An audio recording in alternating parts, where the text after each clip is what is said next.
ಸಿಹಿಮೊಗ್ಗೆ ಸುದ್ದಿಗೆ ಸ್ವಾಗತ. ಇಂದಿನ ಪ್ರಮುಖ ಸುದ್ದಿ. ಕಾರಾಗೃಹ ಇಲಾಖೆಯ ಡಿಜಿಪಿ ಅಲೋಕ್ ಕುಮಾರ್ ಅವರ ನೂತನ ಪ್ರಯತ್ನದಂತೆ ಇನ್ನು ಮುಂದೆ ರಾಜ್ಯದ ಎಲ್ಲ ಜೈಲುಗಳಲ್ಲಿ ಪ್ರತಿದಿನ ಬೆಳಗ್ಗೆ 6:30ಕ್ಕೆ ರಾಷ್ಟ್ರಗೀತೆ ಹಾಗೂ ನಾಡಗೀತೆ ಹಾಡಲಾಗುತ್ತಿದೆ. ಬೆಂಗಳೂರು ಪರಪ್ಪನ ಅಗ್ರಹಾರ ಸೇರಿದಂತೆ ದಾವಣಗೆರೆ, ರಾಮನಗರ, ಬೆಂಗಳೂರು ಮತ್ತಿತರ ಜೈಲುಗಳಲ್ಲಿ ಕಳೆದ ಒಂದು ವಾರದಿಂದ ಜನಗಣ ಮನ ಮತ್ತು ಜಯಭಾರತ ಜನನಿಯ ತನುಜಾತೆ ಗೀತೆಗಳು ಮೊಳಗುತ್ತಿವೆ.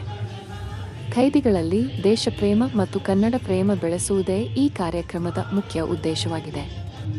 ಜೈಲು ಸಿಬ್ಬಂದಿಗೆ ಡಿಜಿಪಿ ಅಲೋಕ್ ಕುಮಾರ್ ಅವರು ರೆಕಾರ್ಡಿಂಗ್ ಗೀತೆ ಬಳಸದೆ ಖೈದಿಗಳಿಂದಲೇ ಸ್ವತಃ ರಾಷ್ಟ್ರಗೀತೆ ಮತ್ತು ನಾಡಗೀತೆ ಹಾಡಿಸುವಂತೆ ಸೂಚನೆ ನೀಡಿದ್ದಾರೆ. ಈ ಮೂಲಕ ಖೈದಿಗಳು ರಾಷ್ಟ್ರಗೀತೆ ಹಾಗೂ ನಾಡಗೀತೆ ಕಲಿತು ರಾಷ್ಟ್ರಭಕ್ತಿ ಮತ್ತು ನಾಡಭಕ್ತಿ ಮನೋಭಾವವನ್ನು ಬೆಳೆಸಿಕೊಳ್ಳುವಂತೆ ಪ್ರೇರಣೆ ನೀಡಲಾಗಿದೆ. ರಾಜ್ಯದ ಎಲ್ಲ ಜೈಲುಗಳಲ್ಲಿ ಈ ಕಾರ್ಯಕ್ರಮವನ್ನು ನಿರಂತರವಾಗಿ ಜಾರಿಗೊಳಿಸಲಾಗುತ್ತಿದೆ.